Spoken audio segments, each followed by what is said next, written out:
Hello.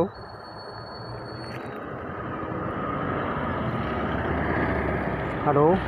मी आता सध्या टोलनाका plaza number 1 याच्यावरती उभा आहे सध्या आणि मी लोकेशन घेतो आहे.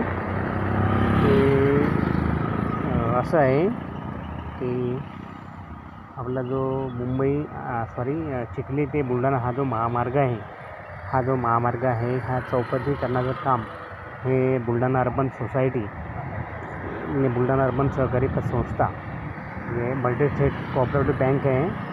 त्या बँकेने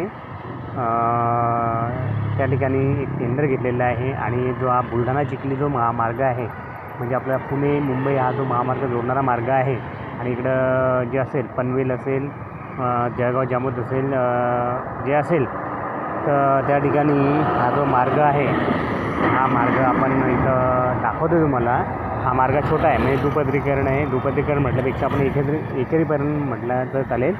पण हा जो मार्ग जो आहे तो चौपदरीकरणाचं काम हे बुलढाणा अर्बन पतसंस्थेने घेतलेलं आहे, हाती घेतलेलं आहे. त्याबद्दल मी बुलढाणा अर्बन पतसंस्थेचे खूप आभार मानतो. आणि हा जो मार्ग आहे चौपदरीकरणाचा हा लवकरात लवकर मंजूर झालेला आहे आणि याचं काम जे आहे ते त्वरित करण्यात यावं ही माझी मागणी आहे त्यांच्याकडे.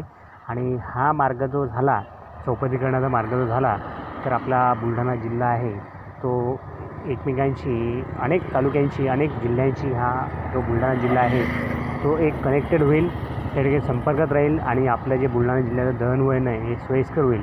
आणि आपण जे बघतो आहे आज रोजी की बुलढाणा जिल्ह्याला आपण अगोदर 10 वर्षा अगोदर बघितलं तर 10 वर्षाच्या अगोदर कालखंड जर बघितला आपण तर याच्यामध्ये बघितलं आपण तर 10 वर्षा अगोदरचा बुलढाणा जिल्हा जो आहे तो कोणीही ओळखत नव्हतं किंवा त्याला व्हॅल्यू देत नव्हतं की बाबा बुलढाण्यात कोणतं गाव आहे, कोणतं ठिकाण आहे, कोणता स्पॉट आहे, असं कोणाला माहीत नव्हतं. पण आज 10 वर्षानंतर काळ ओलांडला आहे. त्यामध्ये आपण बघतो आहे की जर आज बुलढाण्याचं नूतनीकरण बघितलं आपण तर खूप मोठ्या प्रमाणात झालेलं आहे. आणि बुलढाणा जिल्हा जो आहे तो आपण नावारूपास या ठिकाणी आलेला आहे. आणि असं कोणीही विचारलं, आपण कुठंही विचारलं, मुंबई पुण्याला गेलं तरी आपण विचारलं की बुलढाणा जिल्हा तुम्हाला माहीत आहे काय, कोणी ताठ मानेनं किंवा उंच मानेनं सांगू शकतं की आम्हाला बुलढाणा जिल्हा माहिती आहे. तिचं लोकेशन आम्हाला माहीत नाही कुठे काय आहे, पण आम्हाला बुलढाणा जिल्हा माहिती आहे. त्या ठिकाणी आनंदसागर आहे, शेगावचं श्री गजानन महाराज संस्थान आहे. एवढंच नाही तर श्री गजानन महाराज संस्थानाची शाखा आहे, त्या शाखा खूप ठिकाणी आहे. आता मी बघितलं, आता मी तर एवढं फिरत नाही पण मला माहिती नाही एवढं. पण मी 2-4 दिवसाअगोदर मुंबईला गेलो होतो, तर मुंबईला मला एका ठिकाणी पनवेल त्या ठिकाणी श्री गजानन महाराजचं संस्थान आहे, त्या ठिकाणी मला दिसलं. आणि त्या ठिकाणी मला दिसल्यानंतर मी त्या ठिकाणी निवासस्थान केलं, म्हणजे एक तिथं निवास केला. एक राहण्याची व्यवस्था अतिउत्तम होती आणि चांगली व्यवस्था होती. तर मी मुंबई सिटीमध्ये जाऊनसुद्धा श्री गजानन महाराजच्या संस्थानमध्ये तिथं राहू शकतो आणि तिथं राहून एक माझा कार्यकाल जो आहे तो मी करू शकतो, म्हणजे एक कार्यक्रम जो आहे माझा आहे तो मी पूर्ण करू शकतो ठिकाणी. तर मला एकच गर्वाची बाब म्हणायची आहे की या ठिकाणी आपला बुलढाणा जिल्हा आहे खरोखरच नावारूपाला येत आहे. आणि कसं आहे, मला असं जास्त बोलणं येत नाही, पण मी तुम्हाला सांगतो आहे की हे जे काय आहे आपल्या बुलढाणा जिल्ह्याचं नावगौरव आहे तो उज्ज्वल झाला पाहिजे. आणि कसं आहे की मी अनेकांची भेट घेतो आहे, अनेकांचा मी विचारपूस करतो आहे, अनेकांना मी भेटतो आहे. का भेटतो आहे? कारण मला असं वाटत नाही की मी मोठा झालो पाहिजे किंवा मला असं लोकांनी ओळखलं पाहिजे, असं मला काही त्यामध्ये काही असं इंटरेस्ट किंवा एक हौस वाटत नाही. पण मला असं वाटतं की आपला बुलढाणा जिल्हासुद्धा कुठंतरी एक नावारूपाला आला पाहिजे, एक ओळख आपली बुलढाणा जिल्ह्यात झाली पाहिजे असं मला वाटतं. आणि हे जे मी व्हिडिओ टाकतो आणि स्टेटस टाकतो, हे काही मी असं माझ्यासाठी, माझ्या प्रसिद्धीसाठी किंवा माझ्या फेमससाठी किंवा माझ्या चांगुलपणासाठी मी टाकत नाही. पण मला एक मनातून वाटतं की आपल्या बुलढाणा जिल्ह्याचं नाव कुठं कोरलं गेलं पाहिजे.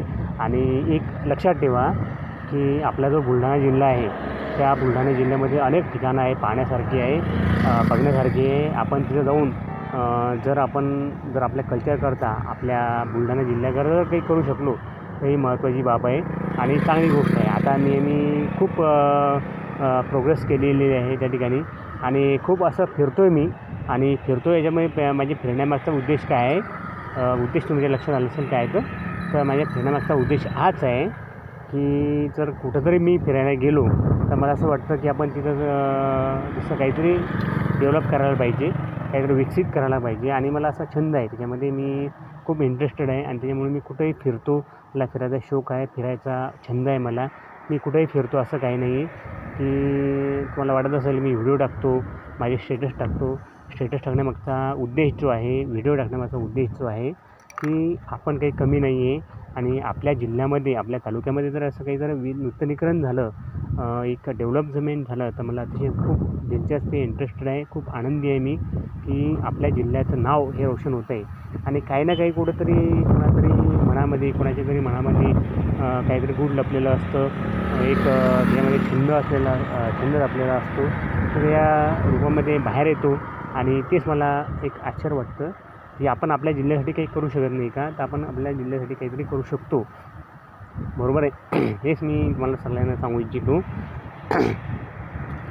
की तर तुमच्या मनामध्ये काही आयडिया असतील, काही संकल्पना असतील तर त्या माझ्या व्हॉट्सअपवरती, माझ्या फ्रेंड ग्रुपवरती, फेसबुकवरती मला टाईप करा. तुमच्या जे रिक्वेस्ट आहे त्या रिक्वेस्ट मी ॲक्सेप्ट करेल आणि जे माझ्याकडनं होतं आहे, जे माझ्याकडनं होईल ते मी करण्याचा प्रयत्न करेन. हे मला म्हणणं आहे.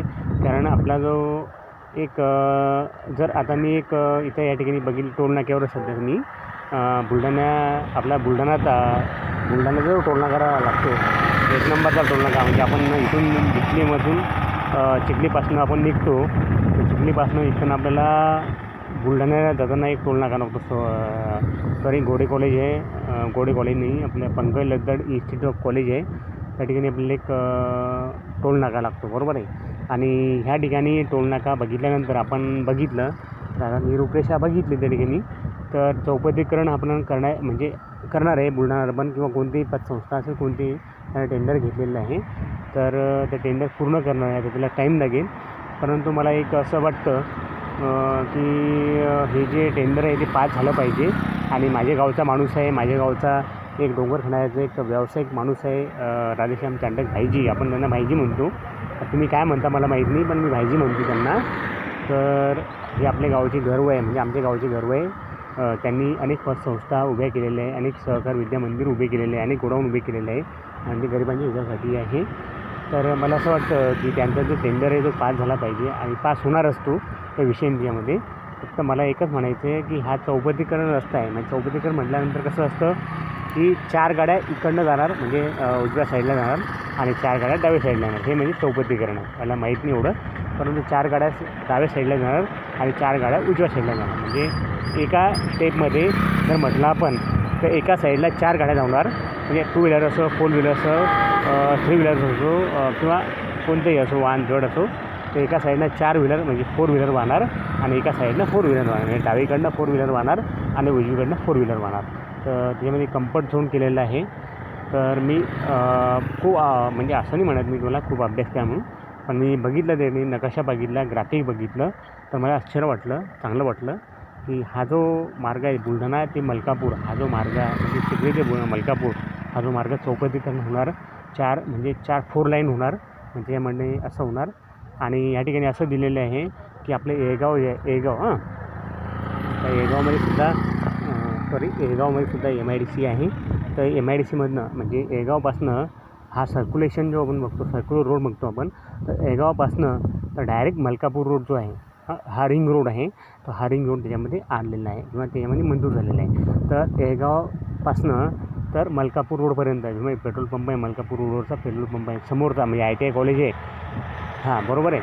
तर ITI कॉलेजपासनं हा रिंग रोड समाप्त होणार असा मी अभ्यास केलेला आहे.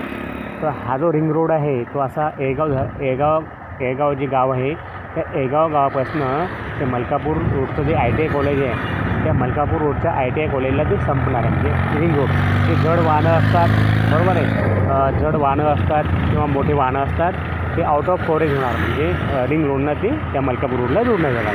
आणि जे मधातली वाहतूक आहे, 2 व्हीलर आहे, 3 व्हीलर आहे, 4 व्हीलर आहे, ती मधातनं जाणार. आणि म्हणजे मधातला जो रोड आहे तो उड्डाणपूल काही होणार नाही त्या ठिकाणी, परंतु तो मधातला रोड आहे, हां बरोबर आहे, म्हणजे येळगावपासून हा जो मधातला रोड सुटतो टोल नाक्यापासून तर हा रोड चौपदरीकरण होणार आणि जो टोलनाका आहे तो सुद्धा विस्तृतीकरण होणार.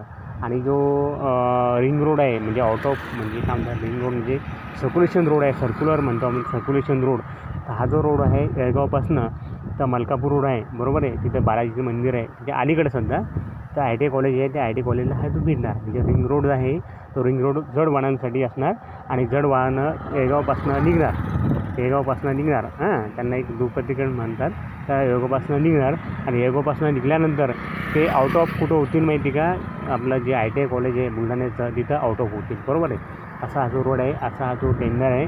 आता मी काही मोठा माणूस नाही किंवा मी काही असं त्याच्यामध्ये लक्ष घालायला नको, पण म्हणून मला अशी माहिती मिळाली आणि एक गुपितकडनं मला माहिती मिळाली एक हे तर मी असं सांगतो आहे.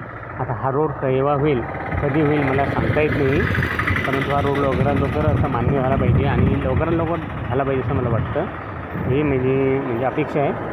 आणि एवढंच मी सांगतो तुम्हाला की हा जो रोड झाला चौपदरीकरण झाला म्हणजे 2 साईडला गाड्या वाहणार.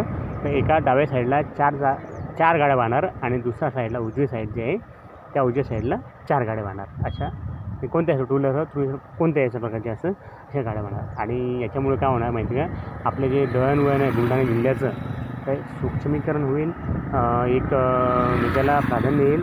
आणि दुसरी गोष्ट अशी म्हटली, आता मला म्हणायला नको पण मी असं एक आपले श्रीमती महाले पाटील आहे म्हणजे आमदार विधानसभा मतदारसंघ चिखली, बरोबर आहे. त्यांनासुद्धा मी निवेदन केलेलं आहे, अर्ज केलेला आहे की ताईसाहेब तुम्ही जे काम करताय उत्कृष्ट आहे.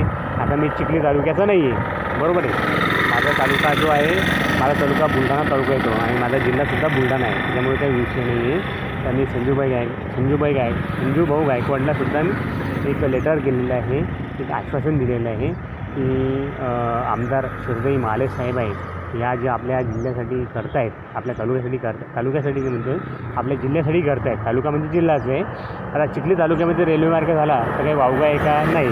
आणि मी म्हणतो आहे की आपल्या चिखलीमध्ये MIDC आहे, बरोबर आहे, महाराष्ट्र इंडस्ट्रियल डेव्हलपमेंट कॉर्पोरेशन, बरोबर आहे. म्हणजे लॉंग फॉर्म आहे आणि MIDC शॉर्ट फॉर्म आहे. तर मी सांगतो आहे की MIDC जर झालेलीच आहे चिखलीमध्ये, तर आपल्या चिखलीमध्ये जो रेल्वे मार्ग आहे म्हणजे खामगाव ते जालना हा जो मार्ग झालेला आहे इंग्रजकालीन झालेला आहे. तो इंग्रजकालीन मंजूर झालेला आहे, पण त्याला स्थगिती आली, काही जर प्रॉब्लेम आले आणि ते इंग्रज पळून गेले. त्याच्यामुळं याच्यामध्ये काही व्यत्यय आला. आजरू सांगतो मी, इंग्रज जर आपल्या भारतामध्ये 150 वर्ष त्यांनी राज्य केलं, परंतु मला असं वाटतं 200 वर्ष जर त्यांनी राज्य केलं असतं तर खूप बरं झालं असतं. का मध्ये याच्यामध्ये कन्सेप्ट आहे म्हणून की बा तुला इंग्रजाच्या पोटचा आहे का, तुला इंग्रजले किंमत येते का, असं नाही आहे. मला असं वाटतं 200 वर्ष त्यांनी राज्य केलं असतं. तर मी सांगतो त्याच्यामध्ये 2 प्रकल्प आहे आपल्या बुलढाणा जिल्ह्यामध्ये की एक जलम ते जालना हा जो रेल्वे मार्ग आहे त्या इंग्रज कालामध्ये तो मंजूर करण्यात आला होता. पण त्यांना असं वाटलं की आपला इथं आता काही खरं नाही आपलं आणि आपला बंदोबस्त आटपायचा आपल्याला आणि खूप लोक जमा झाले भारतीय लोक आणि आपल्याला बंदोबस्त आटपायचा, आपल्याला आता काही खरं नाही, आपल्याला आपल्या मायदेशी परत करायचं. म्हणून त्यांनी तो जो रेल्वे मार्ग आहे जलम ते खामगाव म्हणजे जलम ते जालना हा जो रेल्वे मार्ग त्यांच्या काळामध्ये मंजूर झालेला, त्यांनी ते कामसुद्धा पूर्ण केलेलं होतं. तर कमीत कमी पाहणी केलं, तर मी स्वतः पाहणी केलं त्या ठिकाणी. आता मी काही मंत्री नाही किंवा संत्री नाही, पण मी पाहणी केलं की कमीत कमी खामगाव म्हणजे जलम मार्ग जो आहे तो जलम मार्गापासनं आता मला एवढं माहीत नाही, एवढं निश्चित सांगता येत नाही, परंतु 2 ते 2.5 किलोमीटर त्याचा मार्ग झालेला आहे. त्या इंग्रज काळामध्ये झालेला आहे तो रेल्वे मार्ग, लोहमार्ग आहे जो तो 2 ते 2.5 ते 3-3.5 किलोमीटरपर्यंत मी बघितलेलं आहे, स्वतः रिव्ह्युलेशन केलेलं आहे की 2 ते 3.5 किलोमीटर तो मार्ग झालेला आहे आणि 3.5 किलोमीटरच्या नंतर तो मार्ग स्थगित झालेला आहे. त्या ठिकाणी एक असं ते इंग्रजकालीनमध्ये जे खुणा असतात एक सिम्बॉल असतं, एक इन्स्ट्रक्शन असतं किंवा जे काय असेल त्याचे सिम्बॉल त्याच्याने टाकलेलं आहे किंवा हा मार्ग स्थगित झालेला आहे, त्यामुळे हा मार्ग आम्ही पूर्ण करू शकत नाही. ते सिम्बॉल आहे आणि त्या निशाणी आहे जे इंग्रजकालीन त्या 1857च्या काळामधला जे आहे त्या ठिकाणी आपल्याला आढळून दिसतं.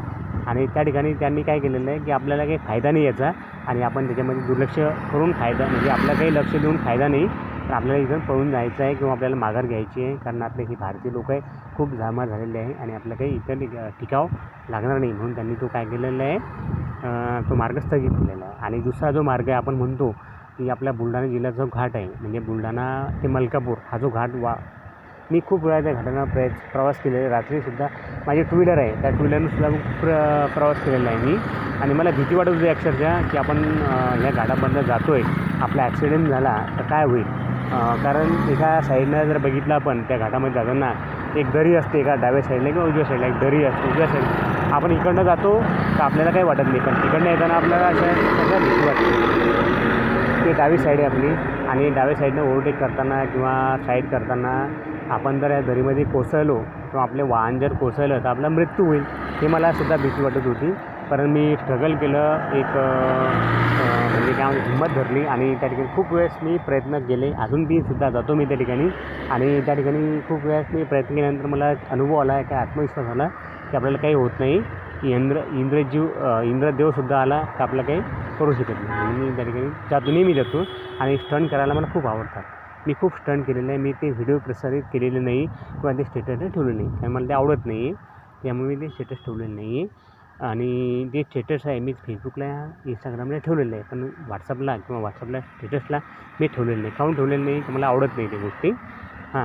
तर मला असं वाटतं की जर आपल्या सहकार्यानं हे जर काम चांगलं झालं आणि एक अतिशय म्हणजे जो मार्ग हा जो मार्ग आहे तो अतिशय जर चांगल्या प्रमाणे झाला तर आपल्याला दळणवळणाचं साधन आहे ते खूप चांगलं आहे. आणि मला एकच म्हणायचं आहे, आपले आमदार आहे संजूभाई गायकवाड, म्हणजे आमच्या बुलढाणा तालुक्याचे आमदार आहे संजूभाई गायकवाड, त्यांनी खूप विकास केलेला आहे बुलढाणा तालुक्याचा.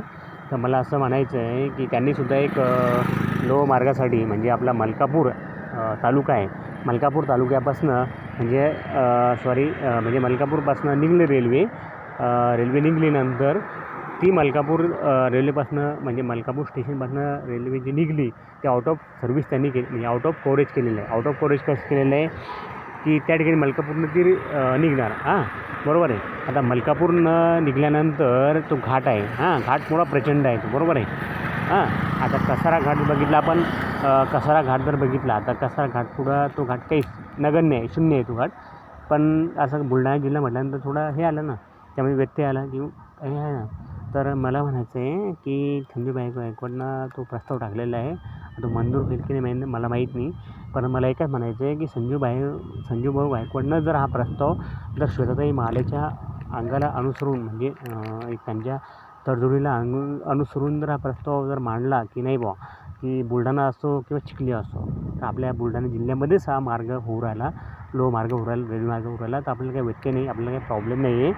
तर हा जो मार्ग आहे रेल्वे मार्ग, लोह मार्ग जो आहे जलम ते जालना म्हणजे खामगाव ते जालना हा जो रेल्वे मार्ग हा सोयीस्कर आहे. आणि त्याच्यामध्ये मी परीक्षण केलं आहे, अभ्यास केला आहे की हा शॉर्टकट मार्ग आहे की इथून आपण जालन्याला जाणार, बसने, एस टीने, ट्रॅव्हलने, कोण्यातरी मार्गाने जाणार जालन्याला, बरोबर आहे. तर आपण जर आता त्यामध्ये असं दिलेलं आहे की खामगावपासून रेल्वे निघणार, खामगावपासून रेल्वे निघाल्यानंतर ती अमडापूर रेल्वे स्टेशन कवर करणार, नंतर उंद्री रेल्वे स्टेशन अगोदर उंद्री असतं, तर उंद्री रेल्वे स्टेशन कवर करणार, नंतर अमडापूर रेल्वे स्टेशन कवर करणार, नंतर देवगडच्या रेल्वे स्टेशन देवगावमध्ये देवगडच्या हे स्टेशन कवर करणार, देवगडच्यानंतर जालना शेवटचा स्टॉप आहे. आपण जर बघतो की खामगावमध्ये सुद्धा एक रेल्वे स्टेशन आहे आणि त्या ठिकाणी एक रेल्वे बस आहे. रेल्वे बस त्याच्यामध्ये 25-30 जणं आरामशीर बसतात त्या डब्यामध्ये. तर ती त्याचा टाईम आहे, मला माहिती आहे टाईम घ्यायचं.